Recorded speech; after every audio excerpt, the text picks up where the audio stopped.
What's up, everyone? It is the debut episode of Southbound and Down. I don't even know the name of the show yet, Joe. It's so new.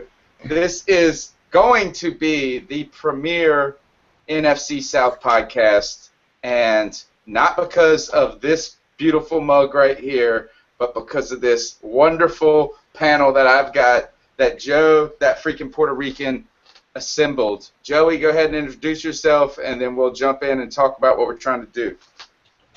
It is I, the freaking Puerto Rican. I have reached out to a few friends, some guys that really know their stuff, some guys that can take a backseat to anyone when it comes to their teams, and asked them to come on board for this show. I think it's something. I think we're filling a void here.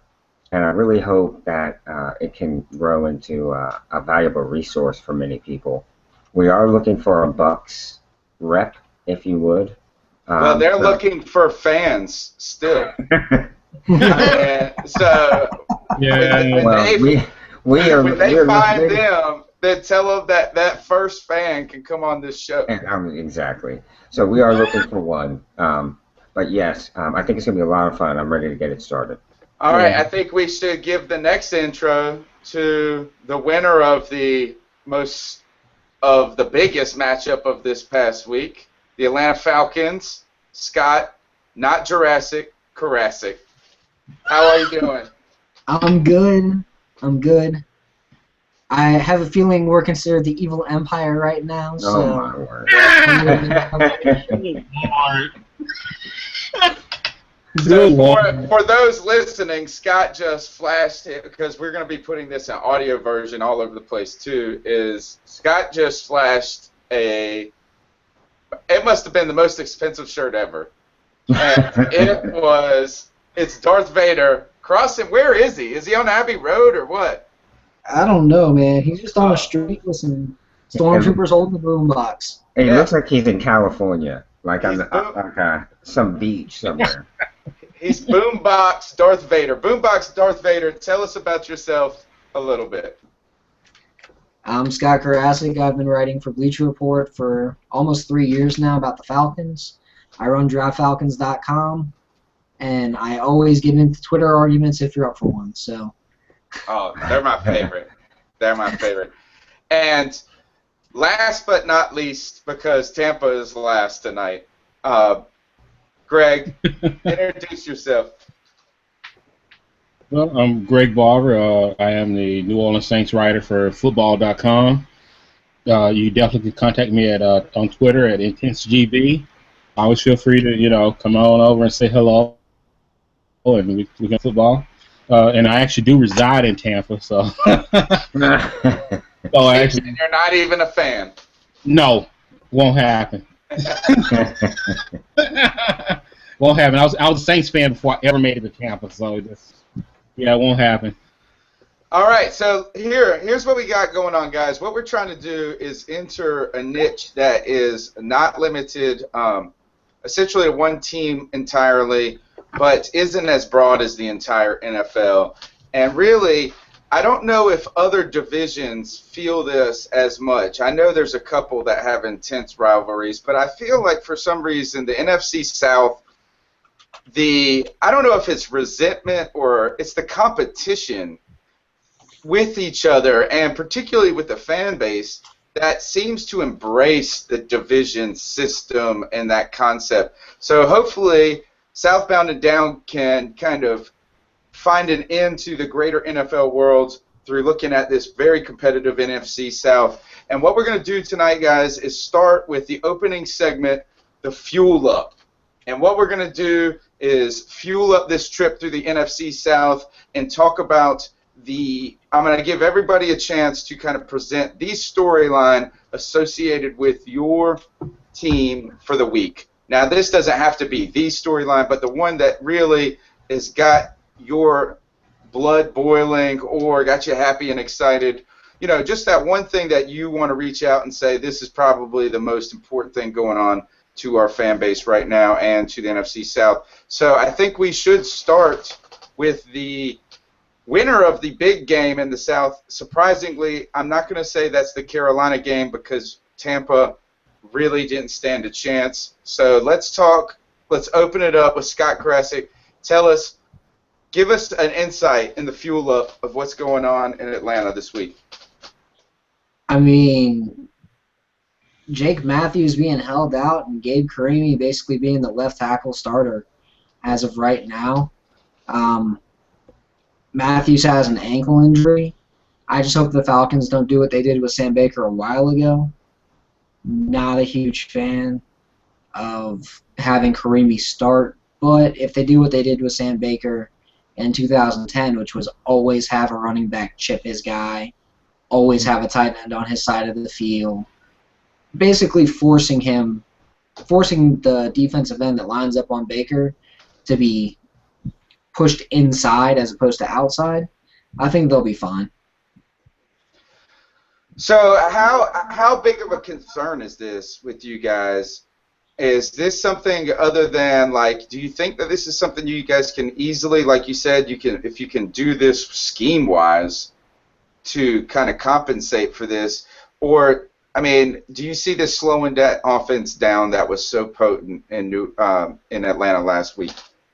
Well, the offense did better in the second half, and they didn't even have Jake Matthews in the second half. And I think a lot of it had to do with, hey, force the fast passing. Force quick, short throws, and then when you can get that deep throw off, make it. And most of the time when they were doing the deep throws, it was a lot of 5-on-4, offensive line versus defensive line blocking. Just, hey, if you can stop their front four, you got it.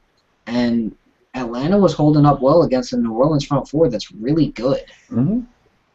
Yeah, and you guys, you know what? You have the passing weapons to do that. Is that I saw a lot of 3 wide receiver sets, and you can really spread the field a lot with the personnel that you guys got. And when Douglas, because now Hester played an important role in that game, it seemed like, so that even kind of makes it so Douglas, what number on the depth chart is he? And he's awesome, I think. Well, Roddy is the number 2 as of now, basically. Julio's the number 1. Douglas is the 3A, and Hester's the 3B, if you will. Okay. Hester saw 20 snaps on offense. Of those 20 snaps, he was targeted for probably 7 of them. That's and good. And he had 5 catches. Yeah. So when Hester's brought in, it's 4 wide receiver set, spread them out, respect the speed of Hester, respect the speed of Julio, respect Roddy's abilities. It's tough to guard all 4 guys. And then a lot of times they were having either Jacquizz Rodgers or Devontae Freeman in the backfield. You got to respect them too. Yeah. On Devontae Freeman's big play where he had a 13-yard gain, they put 3 wide receivers out left.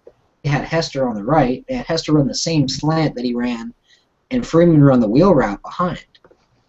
And it turned into a huge play just because Freeman was wide open. Everybody else is covering everybody else. And then by the time the guys got to him, he was already got the first down. Yeah, that makes that backfield a little dynamic too, because you guys got a little speed back there, it seems like.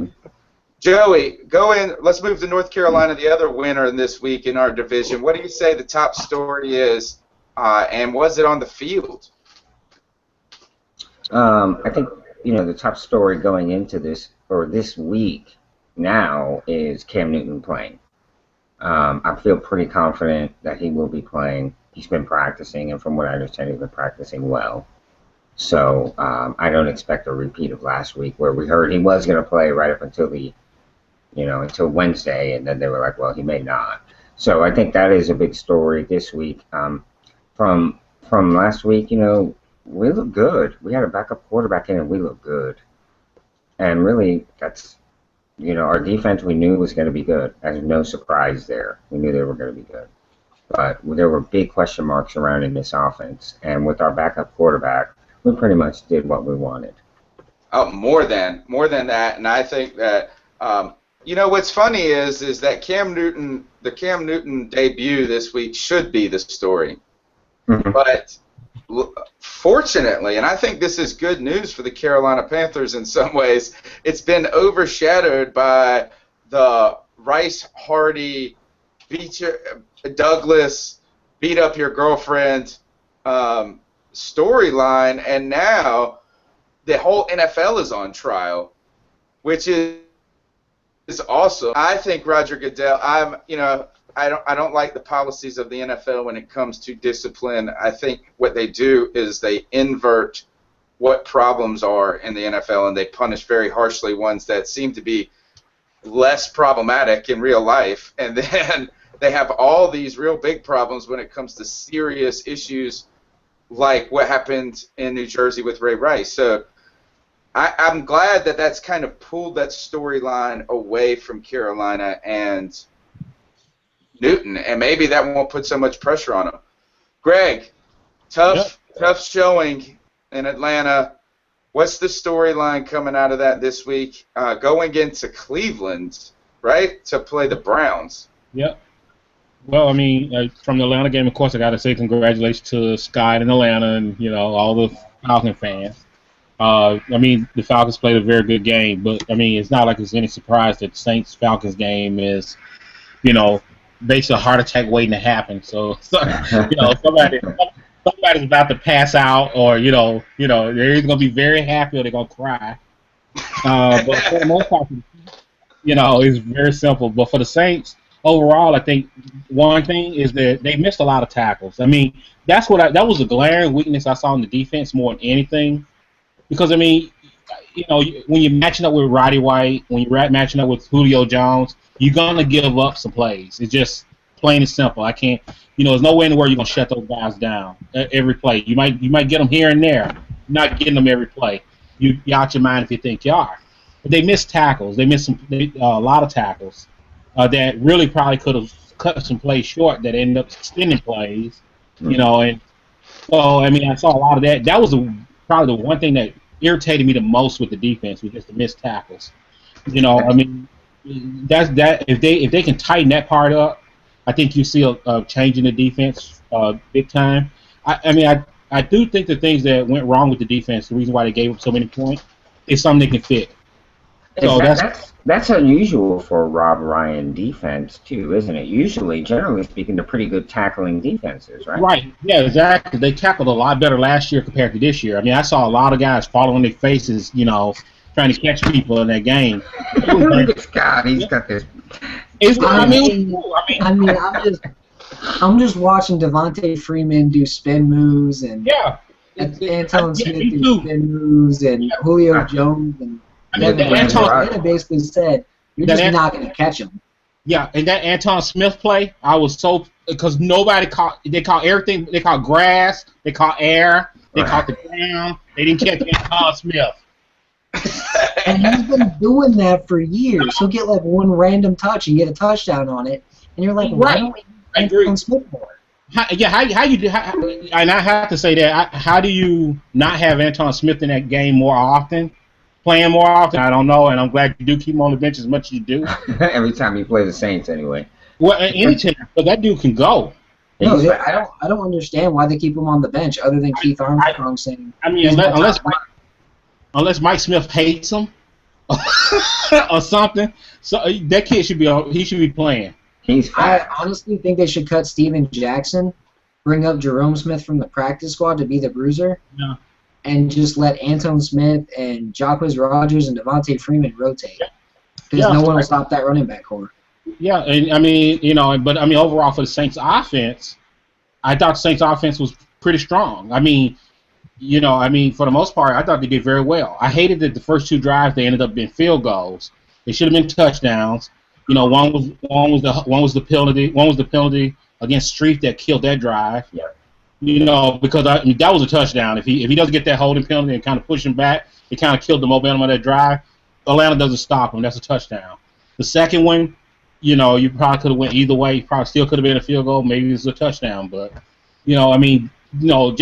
just leaving those 8 points on the field between those two field goals, that's the difference between 0-1 and 1-0 in this game. And I'm sure, but I can't fault the offense because they made a great effort. I thought they ran the ball well. They passed the ball very well. He could spread the ball around. I think just so much. And the thing about it was I don't think they scratched the surface of what they could do. And if they really if they can get better. That's the thing.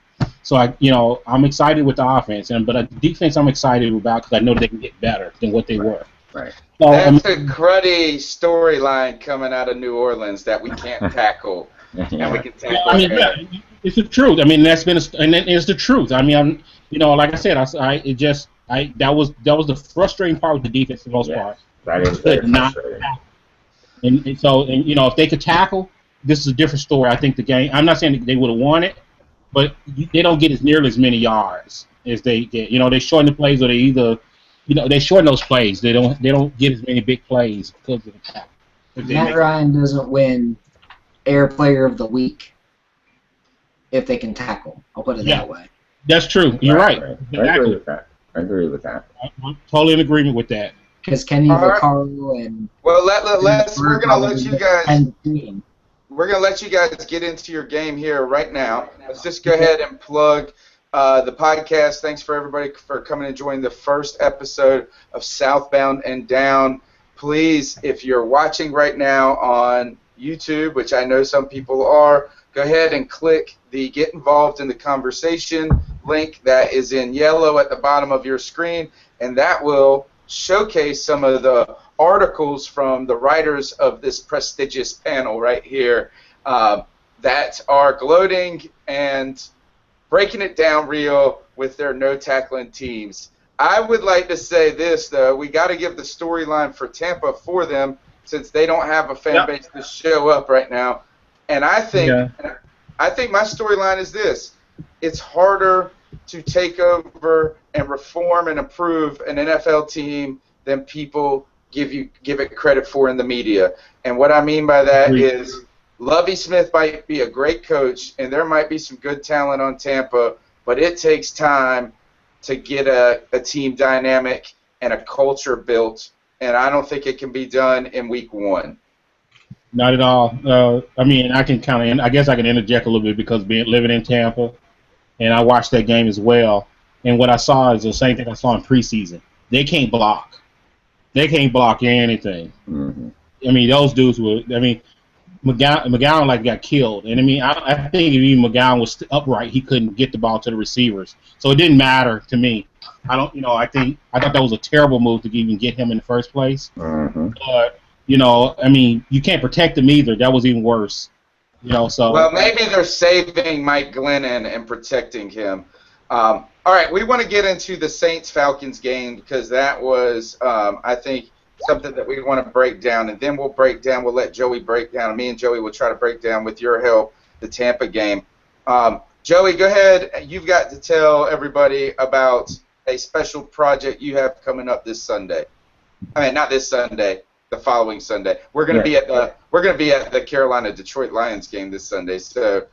Yes, in Charleston, we've started a Carolina Panthers fan club. We meet every Sunday or whenever the Panthers are playing at Southside 17 over at Tanger Outlets.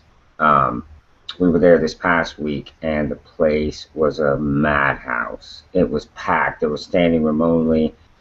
Teams from all over the NFL were represented, and it was really a good time. We had a large time. So come on out if you're a Panther fan. We've got drink specials, food specials. We have a big 70-inch projection screen TV. Literally, it's a screen that drops down from the roof that they put the game on. So we get some special treatment there. They really do look out for us. Come join us this next Sunday, because I won't be there this week. But you can still go check it out. They have a real good place, good food, good people, good time. All right, I want to get into this game last week, and we've talked a little bit about it already. The New Orleans Saints, Atlanta Falcons game, 37-34. The Falcons pull a win out. I think they couldn't. I don't think you guys could have been favorites at home in this, and it had to have been. What was it? I didn't look at the line. I'm guessing. I'm saying 4 points for the Saints. Yeah, I think it was 2.5 when I first heard, but I mean it might have moved up too. So. Oh no, I'm just guessing. My if I was gonna set the line, it would have been 4 points for the Saints, but obviously they knew it was going to be a close one. Scott, obviously that line was pretty close to you. Were you upset that you weren't favored a little? Honestly, no. With how the Falcons played last year, I wouldn't have favored them. Right. I mean, it seems like, I guess, what is that? If in pick'em terms, generally, if you're a 3-point favorite at home, it's a pick'em. It's a wash, yeah. Yeah, so I guess that is about a 4-point spread if you think about the 3.5 points there. Tell me, guys, high-scoring game. Break it down for me, fellas, and I'll open it to you for Scott. Tell us what we saw, because I was at my dang kids' canceled Boy Scouts meeting trying to watch and listen, and it's tough, and I missed most of a good game. So tell us what the viewers need to know. Atlanta has an offensive line now that's actually pretty good. Believe it or not, it can run block and it can pass block. Probably the first complete offensive line since Matt Ryan took over as starting quarterback. Wow. Yeah, very surprising. Because 2008 to 2010, they could run block, but the pass blocking was still pretty awful. Yeah. And then from 11 to 13, they just couldn't block. Didn't matter whether it was running or passing. They just couldn't block. Right. And you guys only gave up 1 sack. Is that correct? Right. Tyron Walker. Yep. And it was right after Gabe Carimi took over at left tackle. Imagine that. So I was how did you guys improve that offensive line with these? And from the outside looking in, everybody made like the Sam Baker loss out like it was a big deal around all the websites, and now Jake Matthews has got the nicked up ankle. How are you guys doing that much better? Because this is what you're saying is you're not the team that gave up 6 sacks against the Carolina Panthers last year, right? Not anywhere close. The Jake Matthews loss is going to be big for the next couple weeks. Luckily, it's only for the next couple weeks. But the first half, Atlanta gave up 3 total pressures. The second half, they gave up a bunch of pressure, but it was all on the left side where Carimi was playing. Because they basically said, oh, who's the weakest link? Let's attack him. But Lamar Holmes looked infinitely better now that he has a good right guard next to him. John Asamoah looked like the same guy he was in Kansas City. Joe Hawley looked like Todd McClure overtook his body, which that's a good thing from a Falcons fan perspective because McClure should have gone to a Pro Bowl in his career. And then, not Lamar Holmes, Justin Blaylock was just Justin Blaylock, same guy he's been for the last 7 years. Steady, solid run blocker, steady, solid pass blocker. Gave up a couple hurries, but didn't let Matt Ryan get hit because of his guy. Just did his job. That's what Justin Blaylock is. He's the steady anchor of the line. Now, Greg, tell us, why did you guys have so much trouble getting to the quarterback in this game? And because I thought, from everything I've heard and read, that the Saints' defense was to be much improved. And from what I saw, Jarius Byrd is a serious improvement. That dude is a baller.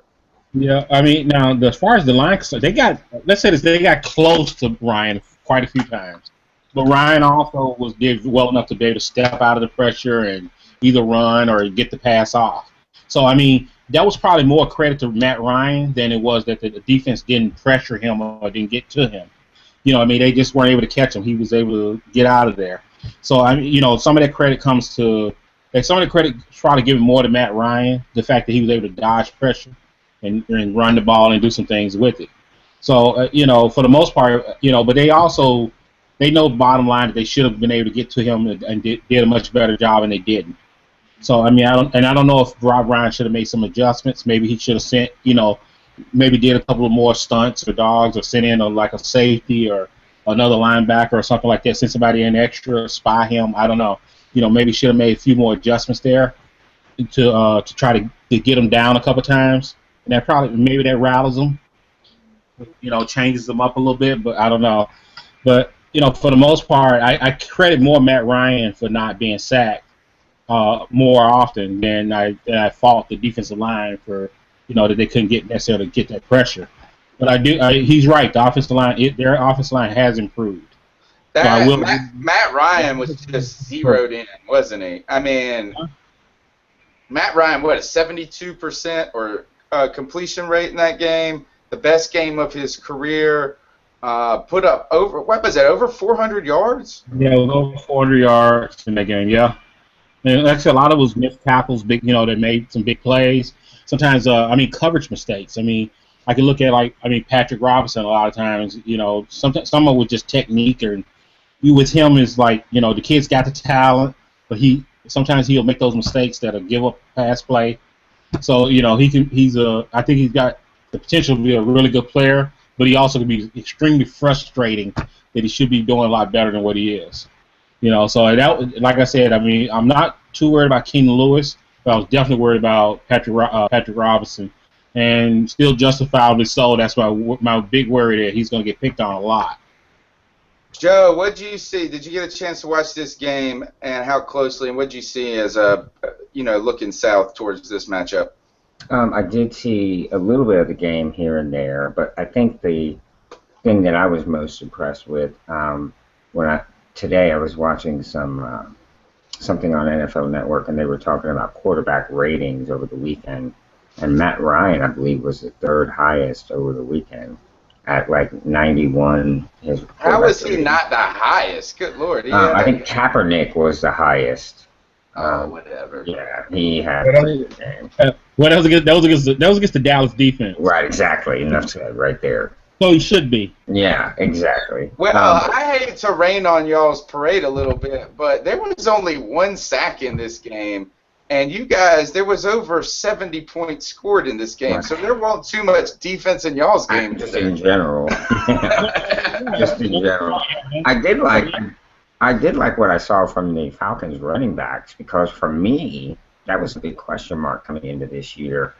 Steven Jackson's getting a little long in the tooth, and Jaquez Rogers is good as a change of pace, but I didn't know who was going to, step up. But, from what I saw in the game, it looks like you guys have ample supply of running backs to put out on the field.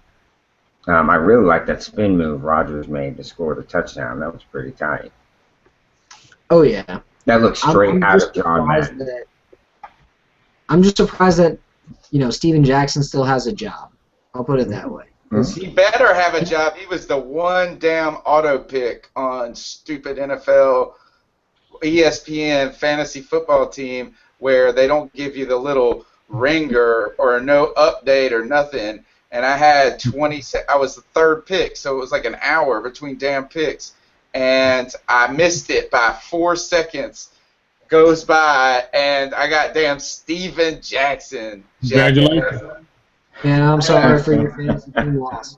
I know. I don't even take running backs till the 8th or 10th round, because I just figure out who's going to be good after 4 weeks and pick them up. Yeah. I hear you. You got to be watching that waiver wire close. For me, also looking at this game, too, a couple of things stood out, and I didn't get to see much, is that Jarius Byrd guy is tough, man. That dude tackles hard. And he caused a big fumble against Julio Jones, which there is also kind of a storyline that I've seen, is that Drew Brees is slowing down, illustrated by this game. And that's crazy to say that people think that. Marcus Colston did fumble the ball, which kind of cost the game in some ways. Not kind of, totally. Yeah. No, he fumbled. That was a good play by William Moore. That was a good play by William Moore. I got to give Moore the credit on that, because I fault Colston in a sense for not gripping tighter, but you got to give the play that Moore had to punch it out of there. Had a sense to get the ball out of there and get him. And cause that fumble. So that credit goes a lot more to William Moore on making a really good play. So I will give him that. Yeah, that was just a great play by Moore. Yes. Yeah. I thought that you got to be happy with Brandon Cooks. Oh, we haven't mentioned his name, but that dude is scary. Oh no, that was my player of the week. I was gonna say that for later. Okay, all right. Yeah, let's keep that there. Last Let's question. put it this way. I'm just going to leave it at this. Brandon Cooks has replaced Steve Smith as the player I most hate in the division. Wow. And I mean that in the nicest way possible. I know you Whenever do. the Falcons played Steve Smith, I was like, man, I hate that guy. He always gives us headaches. He's a pain in the butt. Because he's so good that you're just like, oh. Yeah, Right. I hate Brandon Stevie Cooks Graham. in one game already replaced Steve Smith. Wow. Yeah. I mean, you can see the possibilities with him. You know, that what's going to happen and what he going to do. So I mean, He's you know, lightning in a bottle. well, I mean, it made all the sense. The Sproles trade for a lot, because for myself, it made sense for them to make that trade, to trade Sproles, because I saw the slowdown, and I saw, you know, even though in Philadelphia he doing very He well. went up. Yeah. But you know what I'm saying? We saw it was still a drop in production for him. Mhm. So we saw why he was traded, but you know, now you got Cooks in that spot. You know, now it's an upgrade. I mean, you added more speed to our wide receivers. I so knew that pick was coming. I kept saying, please don't draft Brandon Cooks, New Orleans. And I knew that Sean Payton was just having wet dreams about Brandon Cooks all week about the damn draft. Last question in this game, and we're going to move on to the Carolina-Tampa Bay game. Scott, how are you guys from what? And I didn't get to see all of it, but you got no sacks in this game. You guys lack from what I've heard is that the defensive front four difficult with the pass rush. Is that going to be problematic for you guys when you get into games that you can't score 37? It will be if they keep playing Troy Bierman and Osi Umenyi-Oria over 90 snaps in the rotation. How old is Osi Umenyi-Oria? That's the Giants dude, right? Yeah, he's Yeah. 76. I mean, you're rushing up playing 35-year-olds in the last year of their contract and wasting them. I mean, Coy is that old? No, they're both like 32, 33, but they play like they're 37. Right. I like Coy Bierman. I really do. I love it. I watch a show with him and his wife. They Falcons really would be better with Jonathan Massaquoi starting. I'm going to put it that way. He's a better run defender. He's a better pass rusher. He's just better in all ways. And there's no reason why Osi should be playing 33 snaps in the game. I don't know who it was, but one of the Sage backs or receivers put a move on Bierman and just made Bierman, I mean, he looked lost. Like he didn't know what he was doing out there. Pierre Thomas did that. Is that who it was? He killed him. He killed him. It was embarrassing. I felt bad for Coy because I like him. How many rushing yards? You guys only you gave up 139 on the ground. It wasn't exactly a great day.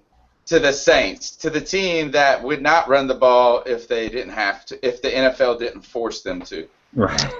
The NFL calls them and says.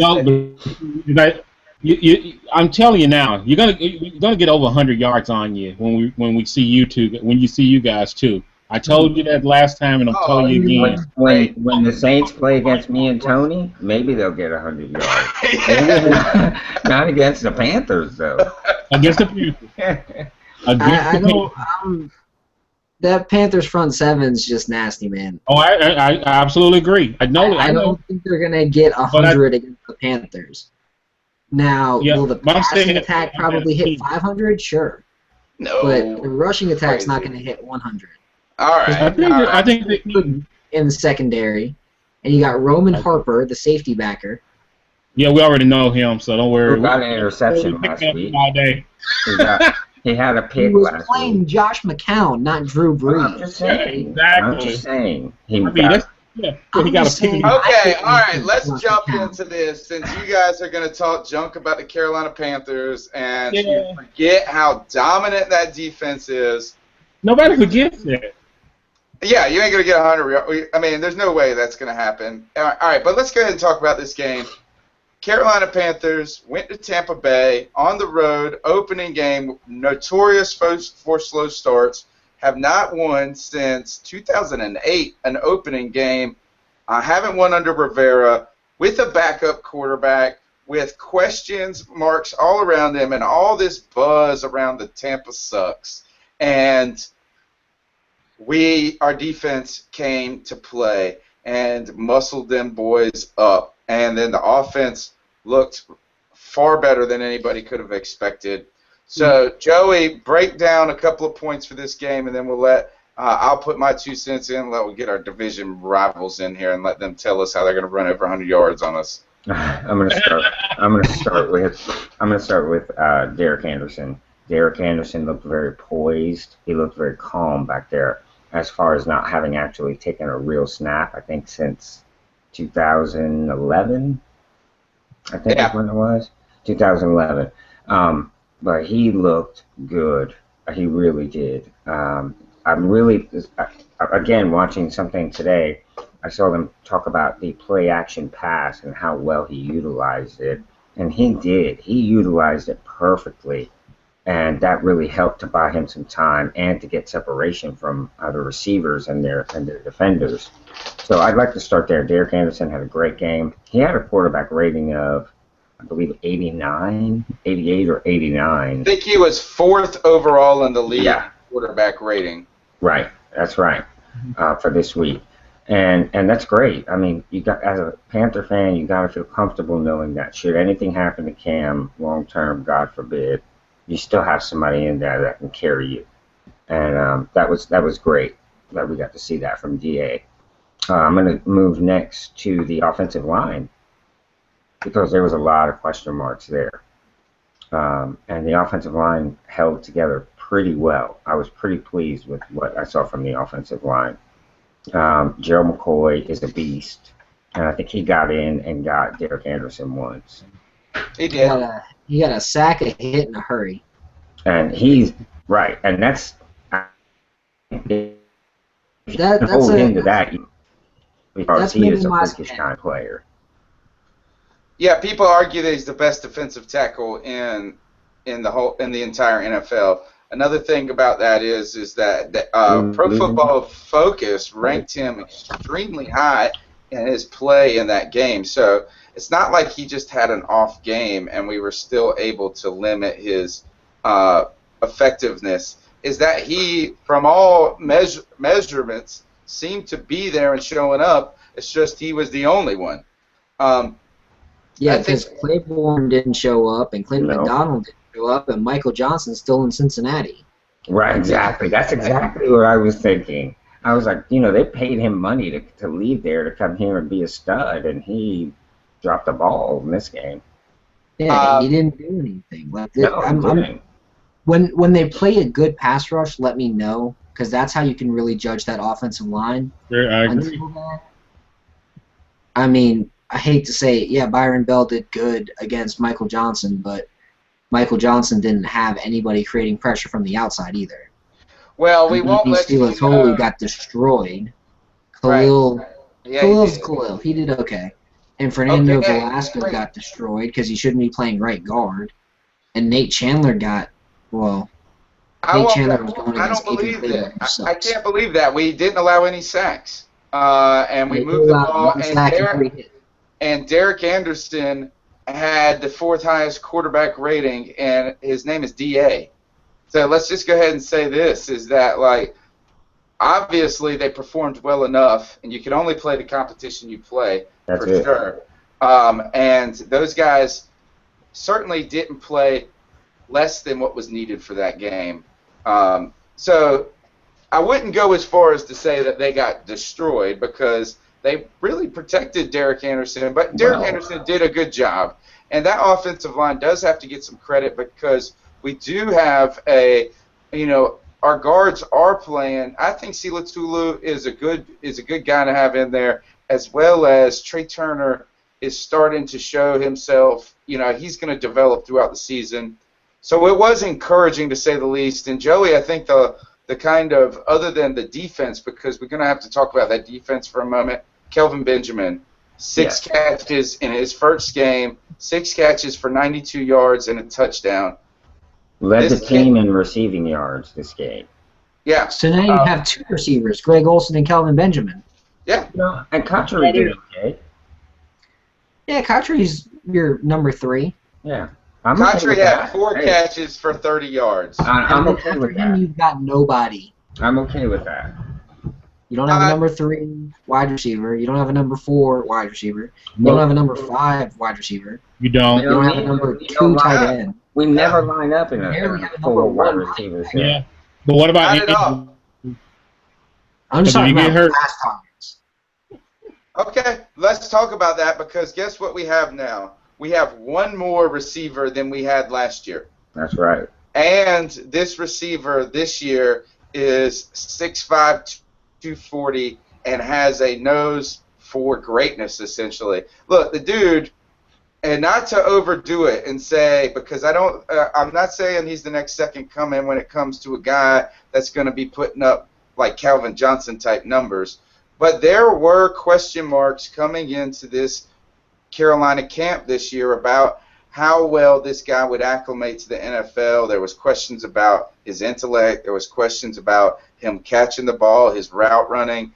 And the dude has nothing but shine since he got in here. Caught a touchdown on his first play in the preseason, which was like not just a touchdown. It was like the sickest touchdown, falling down, tripping, and still with this concentration. Another great ball where he just willed that ball in the end zone this week. So I will say this, is that if people are saying that Mike Evans is going to be a guy that's going to be hard to defend in the NFL, I don't have any reason to believe that Kelvin Benjamin is not going to be but better. And he will be something that's going to be tougher for you guys to deal with when we do play you.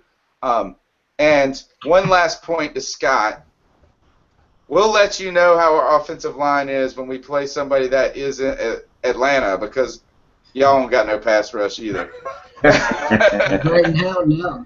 But it's still a better defensive line and pass rush than the Buccaneers. So, I don't know. One pass rusher in Gerald McCoy. I mean, all you got, you realize it's Gerald McCoy, Levante David, and everybody else in their defense. And now they're missing a DB, Michael Jenkins. Which I think you're overestimating Atlanta's defense, guys. I'm sorry. You can make all of these crazy excuses up, but the only thing you got is the secondary. Like, Trufant's a boss. I like him. Mm-hmm. Mm-hmm. Better defense than you think. You're underestimating Warlow, too, and Bortu. What, the linebackers? Very good linebackers right there. They're actually pretty decent players. They're pretty solid. They're definitely solid. You guys, 70 points in that game, so it's not only, it's only so dominant. Let's talk then. Joe, you got anything else you want to hit on in that game, or you guys want to bring up anything? Actually, Scott. The Falcons have 2 corners. They only need to cover 2 guys when they play Carolina. They can blitz the other 9 and be good to go. Yeah, pretty much. Who's going to cover Cam Newton? Yeah. You're going to have to double. You're going to have to double. On Cam Newton. You can put 2 spots on Cam Newton after that. Y'all crazy. You're going to run a 9-man blitz. Yeah. And now in front of you got we just cover the tight end, Kelvin Benjamin. You better double cover Benjamin. And that's about it. All right. Well, you put Alfred and Trufant in brackets on Benjamin. No, you're going to have to put them on top of each other. To stop him on his own. Cover him. Yeah, when he says double cover him, he means one's going to carry him on his shoulders and run around. Desmond Trufant's a top 5 corner in the league. Whoa. He's very good. He's a good corner. I don't know the top. You guys gave up 34 points and 37 points. I don't want y'all to be talking about defense at all on this show until you guys hold guys under 30. And I know you played. Oh, Trufant's way, but 3 times. All right. That's fine. All right, let's get into next week's matchups. Joey, all right, let's talk about Greg's matchup, because notoriously, are you worried at all about going on the road against the Browns? No, actually, no, not at all. No, I'm not. All right, enough said. That's it. We'll move on. Okay. Dude, it's the Browns. Yeah, I Okay, know. guys, Otherwise, they're the Greg, Browns. I cannot argue with you at all, Greg. I cannot argue with you. That's don't a you utility guys word. tend to struggle on the road at times against teams you shouldn't? Doesn't every team? 'Cause, I mean, it happens. I mean, Cleveland. I mean, I think with that loss to Atlanta, I think they're going to be a little more focused on, like I Okay. said, tackling and all those Mhm. things. So I I agree. do see, what I'm saying. So the loss to Atlanta is probably going to renew their focus a little bit more. Number two, it kind of gets everybody off the bandwagon a little bit, because the first thing before the Atlanta game came in, everybody kept picking New Orleans to go to the Super Bowl, and that was killing me because I hated it. Yeah. I need to get their asses off the bandwagon. That was just Right. sorry. I just had to. Right. So so to a point, I don't like losing to Atlanta ever, but if it gets the bandwagon a little clearer, I'm okay with that. But I think right now, I think Cleveland is going to be focused. They're going to be a lot better. I'm not saying it's going to be an easy game because Cleveland's a talented team. They do have talent, yes. They- But I they- want to ask you this, Greg. Does it concern you at all how they were able to put up like 27 points in one half against the Steelers? Really less than a half. You know what I mean? They lit it up there. Well, there's always going to be some concern. Don't get me wrong, without a doubt. And I'm not saying it's definitely not going to be an easy game against Cleveland, but I think the Saints pull that game out. Right. They're more talented. They're better. They're the better team. We can say it. I mean, they're the better team. I think so. If they just come out there and play, they played pretty much close to anywhere near. The offense plays anywhere close to where they played against Atlanta. And if it just improves, just on, they could probably edge them out and beat them. They'll beat Cleveland. I'm not saying they're gonna blow them out, but they should come out with a win in that game. Peyton is gonna will that win. Yeah, I think so. So I'm not as far concerned. Yeah, I don't think if you guys have anything to worry about going into Cleveland, then I would be surprised. And the Cleveland fans are used to what's about to happen to them this Sunday. It is a Sunday game, right? It's a Sunday game. Okay. Yeah, so they're used to it by now. Scott, tell us what's going on with Atlanta and what's their matchup looking like? Atlanta gets to play another playoff caliber team this week. Unlike the Saints who get the Browns, we get a playoff caliber team and the Bengals. Oh, good. That's a good line scary. Yeah. You get, they've got a good defensive line. They've got good secondary. Mm-hmm. Questionable linebackers right now, but especially with Vontaze Burfict not healthy this week, that might be helpful. Yeah. I'm a little bit excited to play against AJ Green. I would love to see Desmond Trufant shut down AJ Green this week, and I think he can do it. No way. He's a hell of a corner, man. He really is, and I think I hate to tell, but AJ Green is a hell of a wide receiver as well. Yes. And I hate, and you guys didn't shut down Julio Jones. Yeah, it's because they have him. That's because they have him. If anything, the Falcons don't want to shut down Julio Jones. I mean, you guys fall out. You go guys crazy. didn't shut down the wide receivers from the New Orleans Saints.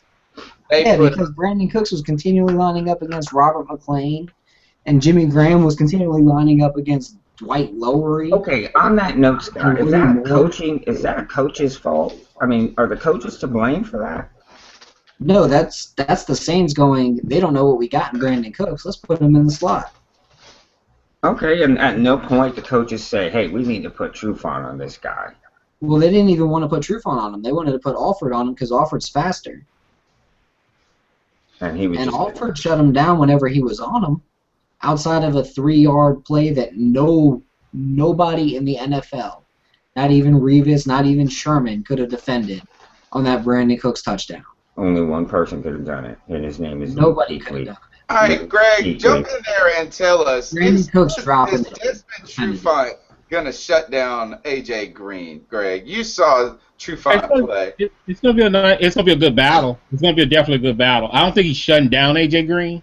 I think you're going to see a little back and forth there. I think Trufant wins some battles.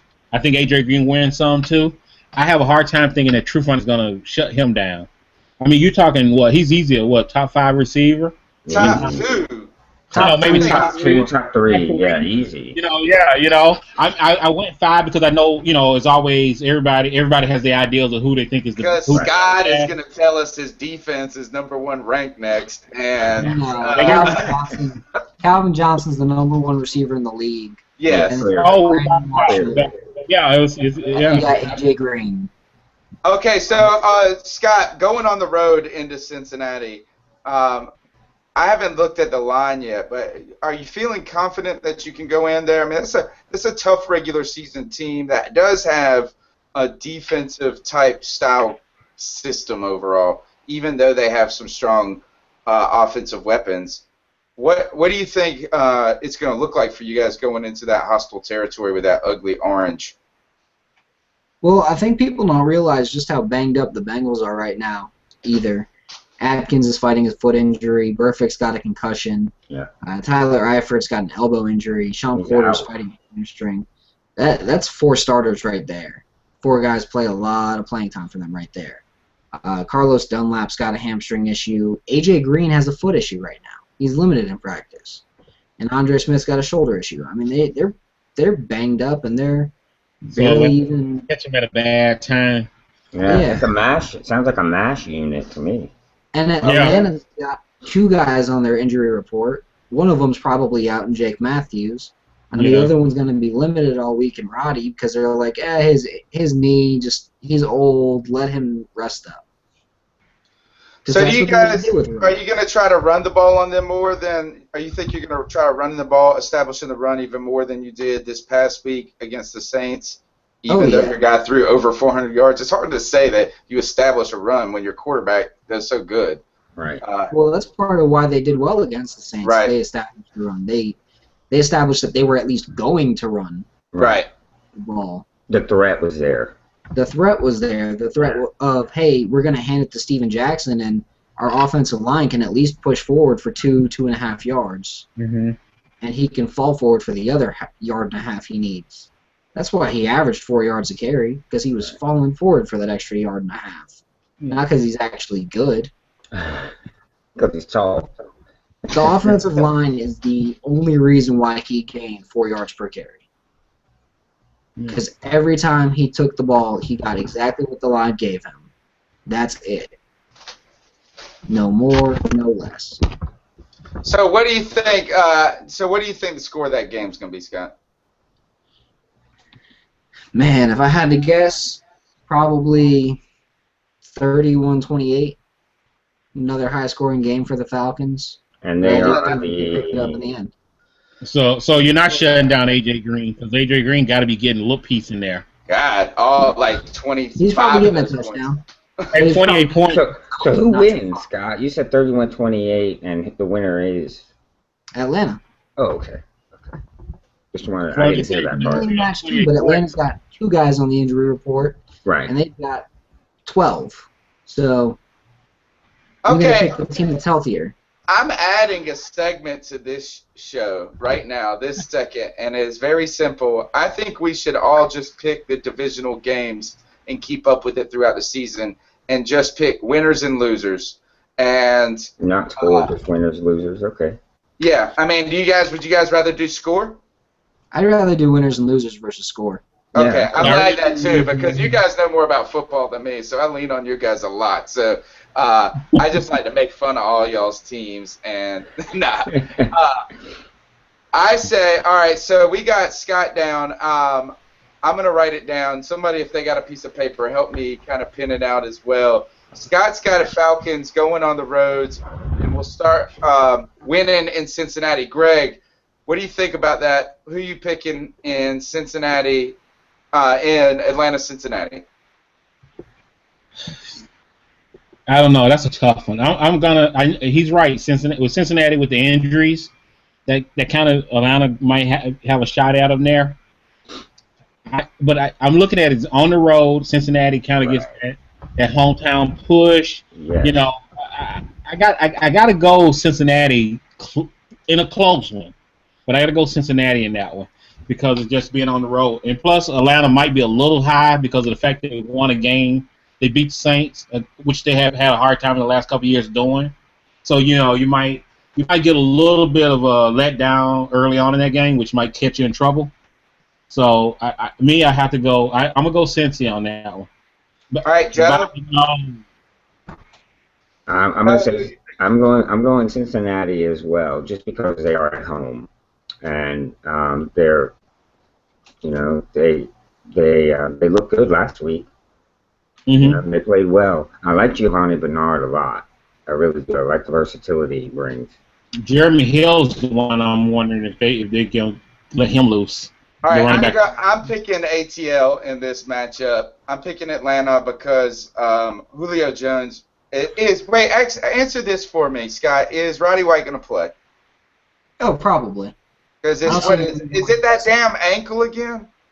No, it's the knee, but it's a knee that he has to get off of.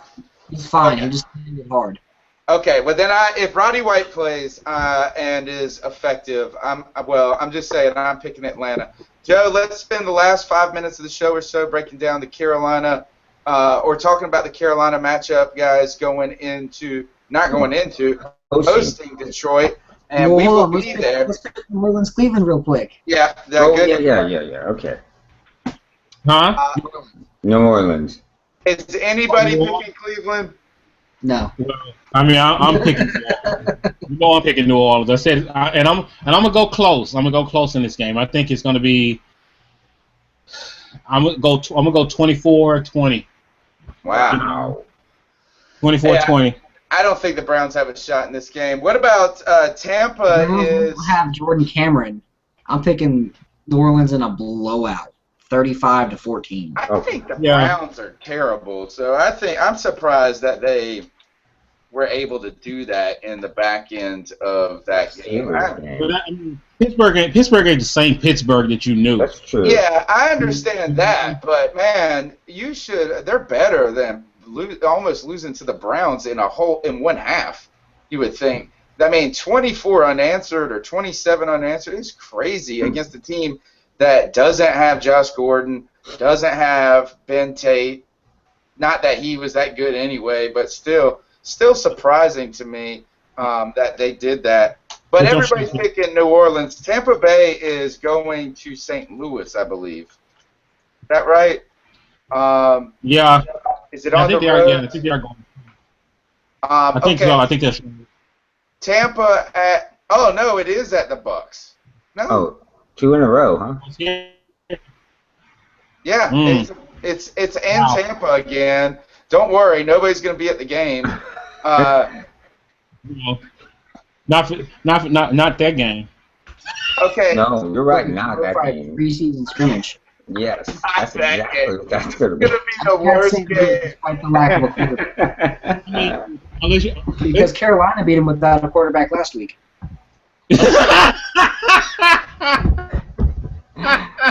That is so wrong. I can't even it's wrong because without a quarterback, I was just gonna say y'all dust your quarterback off and vacuum off the cobwebs. Yeah, right. I'm gonna tell you this. He's better than Sean Hill, no doubt about it. Oh yeah, all day long. I'm picking Tampa Bay in this game. Has better target. I'm picking Tampa Bay. Greg, who you picking? And because y'all know how everybody knows I have no confidence in Josh McCown. And then I don't even know who the heck they're gonna have quarterback in St. Louis, because it's gonna be Austin Davis, is it gonna be Sean Hill, is it gonna be the Water Boy? Right. I don't know. They got a better chance with the Water Boy. I mean, they do. At least if the passes are chuck and duck, at least you got an excuse with the Water Boy. I know who's quarterbacking. Derek Anderson is going to be traded to St. Louis and go beat the Buccaneers again. For a first-round pick. I'm going to go. Okay, this is what I'm going to do. I'm going to go Tampa Bay. I hate this because that's saying I'm going to go Tampa Bay and a 6-3 score. Oh, yeah. Well, good thing we don't gotta watch that game. Joey, who you picking in Tampa, St. Louis? I am taking Tampa because I found out today that Chris Long will be out 8 to 10 weeks. Yes, he because is. of ankle surgery. So that really hurts that defense. Yeah, that kills it. Yeah, takes a lot of that from that defense because he is, as good as he is on the field with his play, he's even more important as a leader and just someone to rally the troops. Yeah. So I really think it's going to hurt them. So Tampa, I think, wins this week. All right. I'm picking Tampa because our defense is way better than the Rams. I mean, they are better. We're the best front seven in NFL, so it's going to be easier for Tampa. They're a little bit better than. Well, we made them look bad. Right, I think so. I'm picking Tampa. All right, let's talk about this Detroit Lions-Carolina game. We got to give at least 5 minutes to Did our Scott team. pick Tampa? I picked St. Louis. St. Louis. He picked first. Okay. All right. So you're picking St. Louis. All right. I'm kind of hoping. Right. It ain't gonna happen. Tampa Bay's gonna win that game. All right. So Joey and me are gonna be at Bank of America Stadium on Sunday, where the Carolina Panthers, one of the top defenses in the league, hosts one of the top offenses in the league, or at least what looked like against one of the worst teams on Monday night, Awful. New York Giants. Good Lord. I said on the radio, I get to go on to Pirate Radio 1250 every Friday right now during the season, and I thought that the Giants were going to be the second worst team in the NFL to the Cleveland Browns. I might be wrong. They might be the worst team, but so you gotta take that into account some with Detroit's production and how relaxed and easy it was for Matt Stafford. But that's a good offense, Joey. Going in, what are you thinking about this game? I'm excited. I think this is a statement game because nobody gave respect to Carolina Panthers. The defense, when you have a defensive team that doesn't rely on putting up 34 and 37 in Atlanta, instead we're going to try to make it a race to 20 and see who are race to 17 to see who can get there first. Look, everybody forgets about it because it's not sexy. That's what it comes down to. But it's like the home cooking, Joey. It's like going home to mama's house and remember just how good those mashed potatoes, that fried chicken was, because defense is like home cooking, Joey. And we're going to be at home. What do you think about this game, Joe? I'm excited. I think it is a chance to be a statement game. I do believe the Panthers, it's going to be a fantastic test to see where this team really is. Cam will be back. Talk about being thrown into the fire. So it's going to be good. Charlotte should be just pumped up. I know it's going to be a very electric atmosphere there, and I want to see what we're able to do against Calvin Johnson and Matthew Stafford. I'm very interested. I think also, I'm with you. I think that I'm interested to see who, because I'm going with our boys, Carolina Panthers, to win this one at home and change the tides of public opinion. I'm interested to see who wins it for us, though. Is it the defense that wins this game, or does the defense stick in there and play a tough game, and maybe Cam comes and stuns everybody, because everybody's sleeping on a boy that is a superstar. You guys forget how good Cam Newton is. And so are we crazy for feeling strong about this game, guys? I don't know if you're crazy, but I don't think that Cam Newton's going to be this huge savior for an offense that, it's going to be okay this year, but it's not going to be an offense that scores 20 points every week. Would you say, how about this, it doesn't matter, is our offense improved from last year? Would you agree with that statement? Slightly at best. Slightly. And not at wide receiver. Wow. What? That's the craziest. That's the dumbest thing I've ever heard. And so I don't mean to be offensive, but and had chemistry with Cam Newton. Who One did? receiver Who who's had good. chemistry with Cam Newton? Steve Smith. Brandon that's it. LaFell? Steve Smith, LaFell. He sucked. Yeah, LaFell is sucked. Still trash. better than Patry. Trash. And Ted Ginn Jr. didn't even make the Arizona Cardinals team other than a punt returner. So Yeah, our best receiver last year was our tight end who wears snowshoes every Sunday. Right, who's a legitimate receiving option. After that's it, he'll catch the ball. You don't Yeah. expect anything after that. All right. I'm more worried about your ability to stop Calvin Johnson. Ain't joking. And I don't think we Ain't gonna will. happen. I don't think we will. I don't think we'll we stop need to. him. I'm intentionally starting Calvin in every league that I have him, and not just because he's Calvin Johnson. Well, that's No. the silliest thing I've heard. Also, that's two silly statements. Why would you ever even consider not starting him. Calvin Well, Johnson? let's put it this way. Did he's you gonna- draft him He's for gonna find that matchups? prime spot this week because he's going against Anton Kayson Right, and Charles Godfrey I don't think you can. and Roman Harper, the safety backer. You cannot hope to stop him. You can only hope to contain him, and that's what we're going to do. He's going to get his catches, but we can't let him get the catch and then make a 40-yard run. I love it. Good luck. All we gotta do is with tackle Low him. Roman Harper with Thomas Aku, who's injured. All we gotta do is make. Okay, all right, Greg, get in here and look. And I tell us why you're understand that- laughing. I understand that you guys don't like Carolina, but this is going a little over. It has nothing to do with going against Carolina. I don't think they match up. All right, let me get this right. Now, Detroit is coming in with quarterback Matthew Stafford.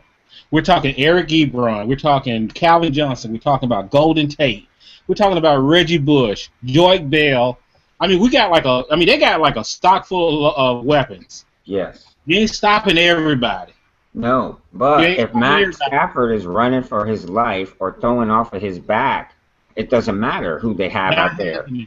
Well, yeah, when he Detroit- just dumps it off to Reggie Bush and Bush gains 80 yards for a touchdown. Exactly. And number two, you got to remember That's the guy that we are most concerned with in Carolina is Reggie Bush. Other than that, Golden Tate is no better than a number 2 receiver on most teams in the league. I mean, he's a solid number 2, but don't act like Ebron. Look, I watched Eric Ebron play in college last year, so let's not just act like this guy is a difference maker on day one. Now, I didn't see. Not a difference maker, but that's still an added weapon. That's all I'm saying. That's All right. still somebody to to. Joseph Faria, who's especially in the red zone, who's a nice target. I'm sorry, Detroit coming in there and they handling business on you. No, you're crazy. You are crazy. Yeah. You're not Yeah, giving any. You know what? You're right. I am crazy. I'm crazy enough to Conspiracy. his name. All right, Right. I'm gonna go ahead and put this issue to rest, Joe, and tell them this: we play zone defense. Yes. So what? Here's gonna happen with God, that. Drew. We're Huh? gonna. Okay. You're so screwed. You play zone I against cannot wait Lions? until next week. I know. They need to get fried. I mean, Look, hold on. Let me speak on this because you guys got this twisted. You got it twisted. What we're going to do is this: is Calvin Johnson is going to have a big game. No dispute. No disputing 200 that. yards, 2 touchdowns. Fine.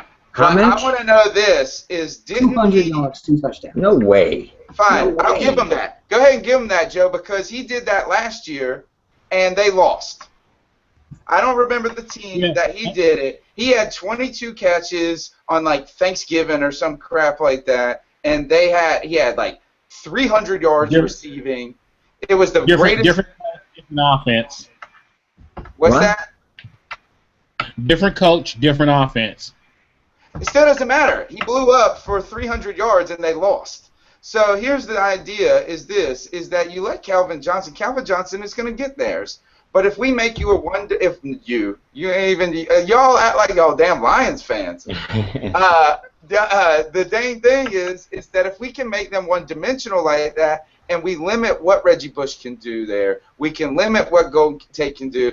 And then here's your thing is that you can't stop that front four all day. And so it's going to work. You're going to move the ball with Calvin Johnson, but at some point we're going to put you in a 3rd and 17 or 3rd and 12 and make things difficult. And this defense, they played tough guys. They played big receivers last week. How many penalties do you think they're going to get?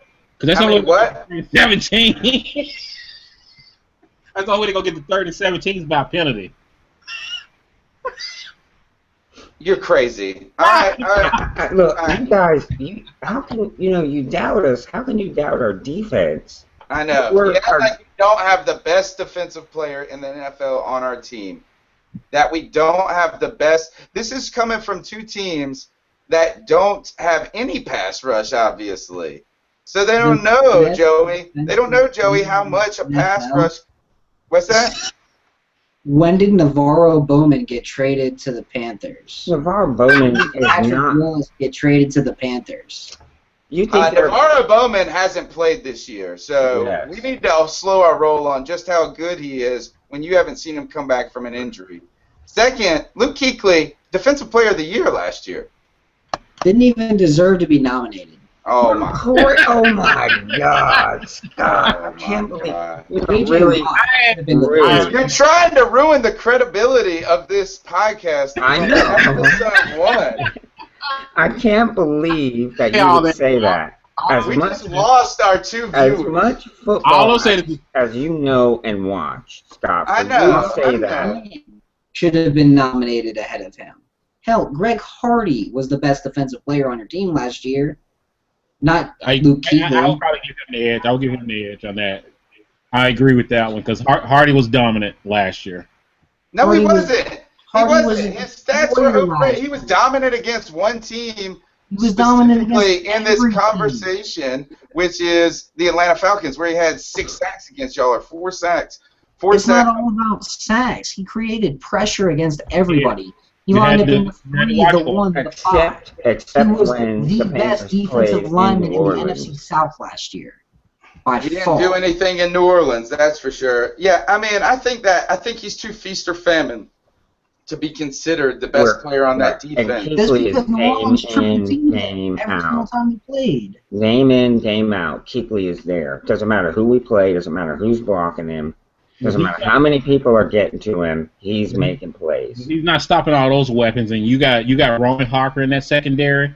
You got K-Sun and all those guys against that high-powered offense with that talent that Detroit got. Okay, I admit they have weapons. I'm not denying that. But if Stafford can't sit back there and have the time to throw, it's not like they're going to be this smooth running machine.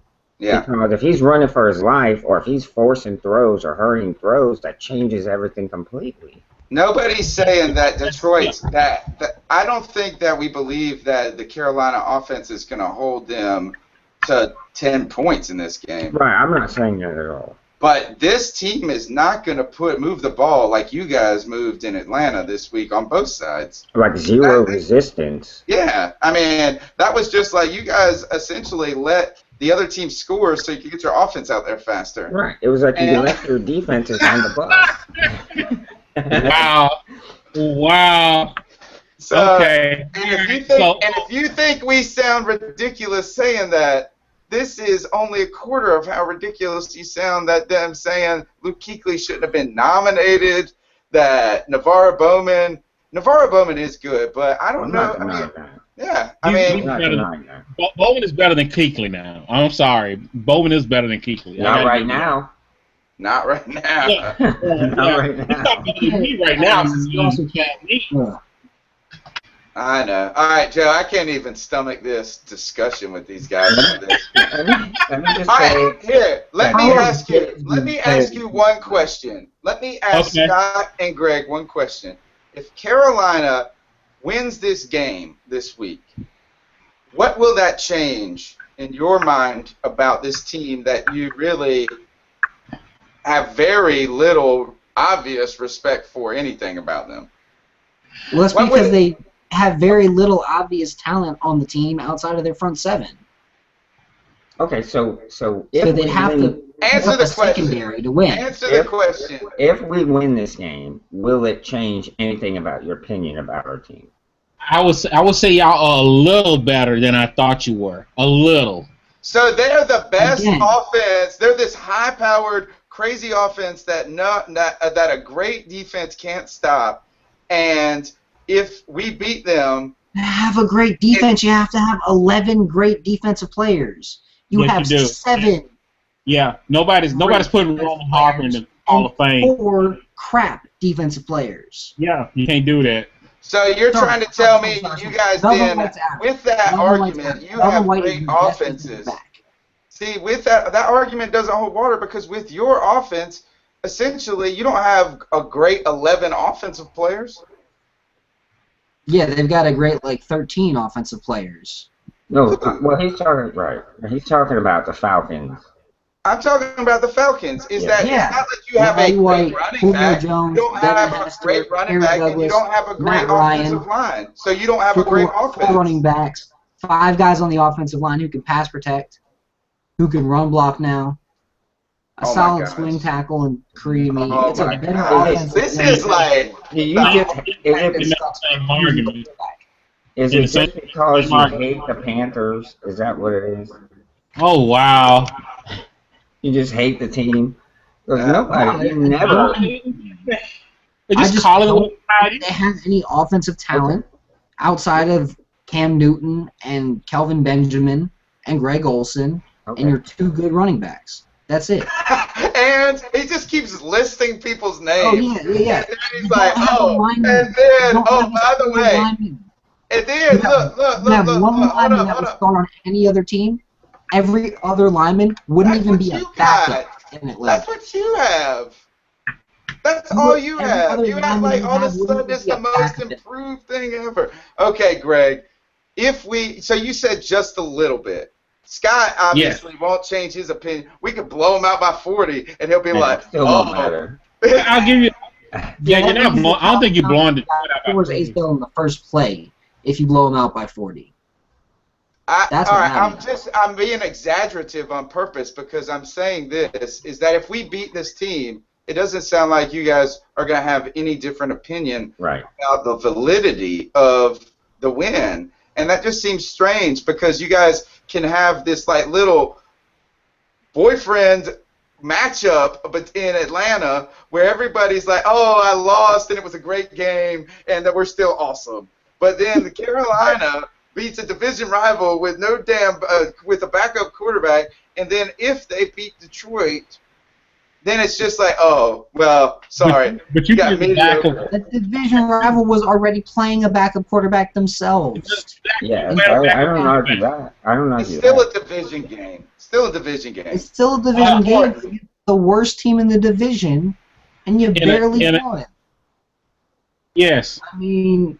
Now, I agree with you saying that they are the best team in the division, but a lot of people were picking them to contend in this division. Yeah, because they don't realize that they didn't have a damn offensive line there. Right, I agree with you 100%. The Tampa Bay offensive line is worse than the Carolina offensive line. That's how bad it is. I agree with that because that line can't protect anything, nothing. I wouldn't want to be quarterback behind that line. We're about 20 minutes over, fellas. So I'm going to ask you then. I'm going to go ahead and make y'all's picks for you then. Scott, Detroit. Greg, Detroit, and then me and Joe are going homer here. Joe, are you picking the Panthers? Clearly. All right. I want to know. So this is that even if the Panthers lost by 3. It would say nothing. It would be like, oh well, the offense, their defense sucks, and blah blah blah, and we can only name 2 players on their defensive team, which is that linebacker who I don't know his name. What's his name? Joey got Player of the Week or whatever. Oh, DeAndre Levy. Yeah, Levy and Sue, and well, you know what? And Nick Fairley. And Nick Fairley is almost a bust.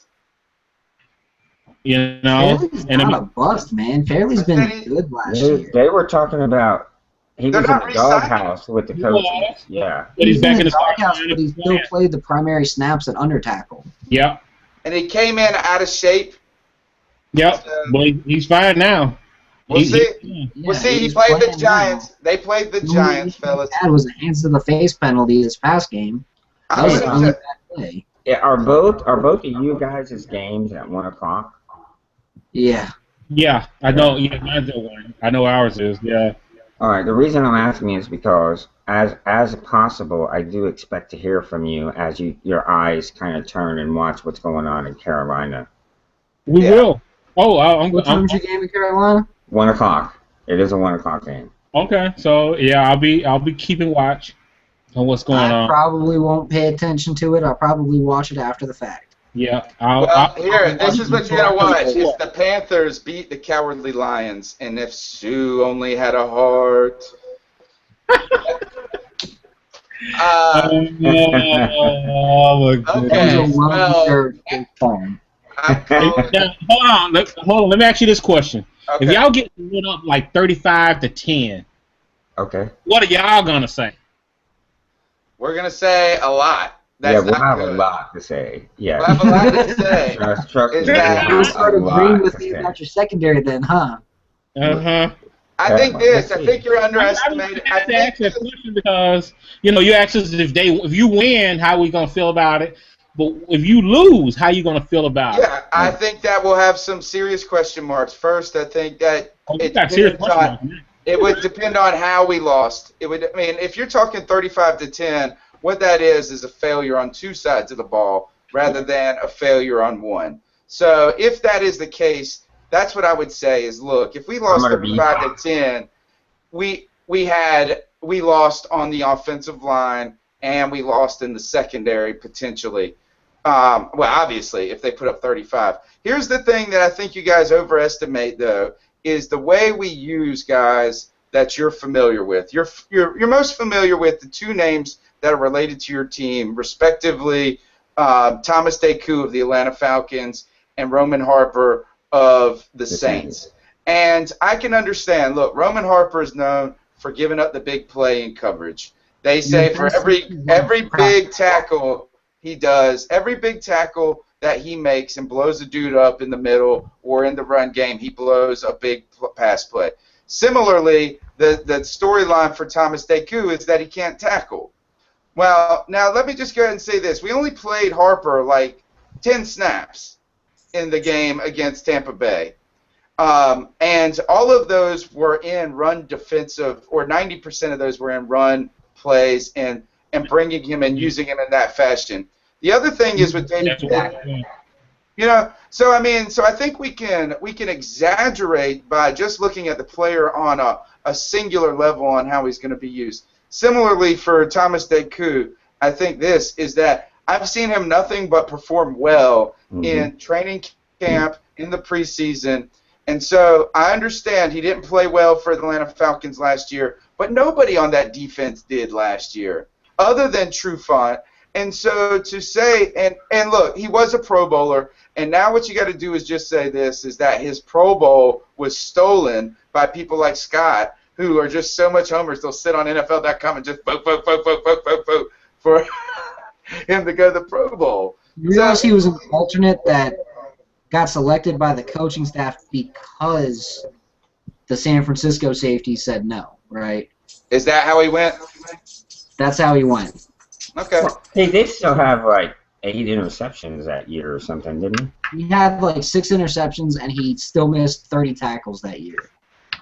Okay. So I think that's my answer, is that, yes, do I believe our secondary is that good? No, I don't. I'm not claiming them to be. But what we just have to do is they just have to be good enough to not give up big plays. Right. It's situational football. That's what we're doing. We're playing situational football. We're bringing certain people in certain situations and counting on our front seven. That's it. So, Scott, is that good enough of an answer for you in what we would say? And if our offense only puts up 10 points, we're going to say Cam's rusty. That's, of course, what we'll say. And that we got nobody but Benjamin, we would say, and that our running backs are old, and Jonathan Stewart is made of glass. But I don't see all this happening, though. I just really don't. I don't think we're going to be blown out. I think we're going to win. I say 27-17, Carolina Panthers. Wow. Yep, stunners. Cam Newton blows it up like his first game. Yeah, I don't see that happening. Okay. All right. Well, I know that you don't. You've already articulated that, but you asked. Well, So, I think you're going to start facing teams that have their strengths and all of your weaknesses, as opposed to a team that's got all of their weaknesses with all of your strengths. Yeah. Well, good. We need it. We need a test. Yeah. We need the growth. I would say this. If we stop, how about this, is that if we hold this, what number do we have to hold the Detroit Lions to offensively for you guys to say this defense is something to be reckoned with? What's the number? Is it 17? I'd say 21. This is a really good Lions offense. Okay, Yeah. so if we hold that team to 21, you're going to be impressed. I'm going to be very impressed. That's a hell of an offense. Yeah. Okay. I think that's a reasonable number, Scott. I think that's a reasonable It's number. the first reasonable thing he said since we stopped talking about the Falcons. Yeah. I mean, and if you hold them to 17, I'll be even more impressed. Yeah. We Going can. to 17, it'll be huge. But Yeah. I don't see that happening. I see him putting 35, 42 up on you. Wow. Yeah. Good Lord. I don't have anybody You that know- can handle Yeah, I don't think you. And I don't think you. by the way, that game where Calvin had 14 catches, 329 yards, and a touchdown. They won. You know, We gave up They 15 won points that a year. We gave By up the 15 points a year last year, and our defense is better. that was last Our year. defense is improved from last year. But it's not because But- Robert Lester's on your practice squad and not playing in your safety. Because he's not good. He's not as good as people think. He was better than Thomas Deku was last year. He was I thought he better played in the than Roman game. Harper was last They year. didn't even play the same position, right? Didn't Robert Lester play a lot of strong safety, Joe? He's better than Yeah, I think so. He did. Chucky Yeah, Godfrey. He's better than Roman Harper. Yeah, because Harper's a strong safety. Lester had a good year last year. There was no reason to pull him out and bench him and put him on the practice squad. I And I'm agree. shocked that he made He it to hurt the his practice. ankle. He hurt He his did. ankle, dude. That was it. He did hurt his ankle. If Yeah, that's he the did. case, then that makes sense. Because That there's he no did. reason for him to And be he on didn't the- have a good preseason. He didn't have a good preseason, but he's one of those guys that obviously plays better in a game than he practices. But he did get hurt. Safety, look, our secondary is the weakness on the defensive side of the ball. No questions asked. Yeah. But here's the thing: is it's like this. It's like, oh, we're not gonna. It's just so discounting of the weaknesses on your own team, as in like you have no pass rush, and then you're like, well, we can handle it. So I just feel like I'm admitting that that is not the strength of our team, but we don't need them to be. So we'll see. We'll see. Next Wednesday. Next 8 Wednesday. o'clock, That's right. Next bring it Wednesday. in, and we'll eat our crow if we're wrong. Let's go ahead and just close it out, fellas. Go ahead and tell. We'll go to New Orleans, the semi-rational and always insightful, intense GB. Tell them how they can get after you. Well, you can contact me at IntenseGB on Twitter. So I'm always around all the time. Like I said, GREG BARBER, New Orleans Saints writer for football.com. So, looking forward to hearing from you. And Panther fans will be contacting you, but not as much as Scott. Scott, tell them how they can get after you, buddy. You can find me at Scott Carasik. You can find my work at Bleacher Report, and you can also find a lot of my stuff on draftfalcons.com as well. Joe, tell him what you got to say. Other than that, his dog I heard his dog just wake up to take a dump because after all those statements he made. Yeah, I'm Joe Riollano. You can follow me on Twitter at Joe Riollano. One thing I want to mention is we partnered here in Charleston with a brewery, Holy City Brewery, and we're going to be featuring a brew of the week. And I just want to give a shout out to those guys because they put out some good beers. And I'm hoping they expand. They're only sold in South Carolina right now, but they're looking to get into Georgia and Florida and North Carolina. So be on the lookout for that. And fan club, Southside 17 Tanger. Scott, you like the Holy City? Yeah, when I lived in Charleston I lived in Charleston the last 8 years before moving to Atlanta in January.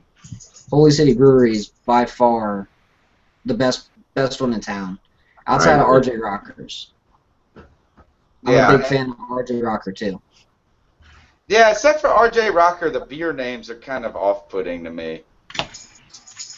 Brown-eyed girl. You're not exactly. Brown-eyed squirrel. Yeah, Squirrel, I was like, let me have 2 brown-eyed squirrels, please. I was just like, I feel sorry saying that to a hot girl.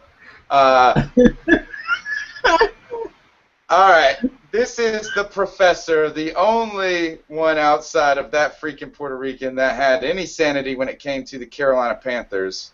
The guys, thanks a lot for coming on to Southbound and Down. It's kind of tough for me to say, Joe. I'm going to have to get used to it. I'm going to practice it and practice my celebration dance. Nah. Thanks a lot. Yeah, thanks a lot, Greg. Thanks a lot, Scott, for coming on the show. You can check us out, as always, at CarolinaCatChronicles.com. And after about 1 week of us doing this show, I think I'm going to wait 2 episodes, and then I'm going to start setting it up so it can pump through iTunes and Stitcher. I just want to make sure it goes smoothly and we get a couple of episodes under our belt, so you can look for us there. Until then, check out the CarolinaCatChronicles.com website and the CarolinaCatChronicles.com YouTube page for the archive of this, and I will put up an audio version, and I'll start working on our own site where we can house these podcasts as well in audio format. So keep checking us out, and you have to tune in, folks, to see what happens next Wednesday, 10 o'clock. All right. Thanks a lot.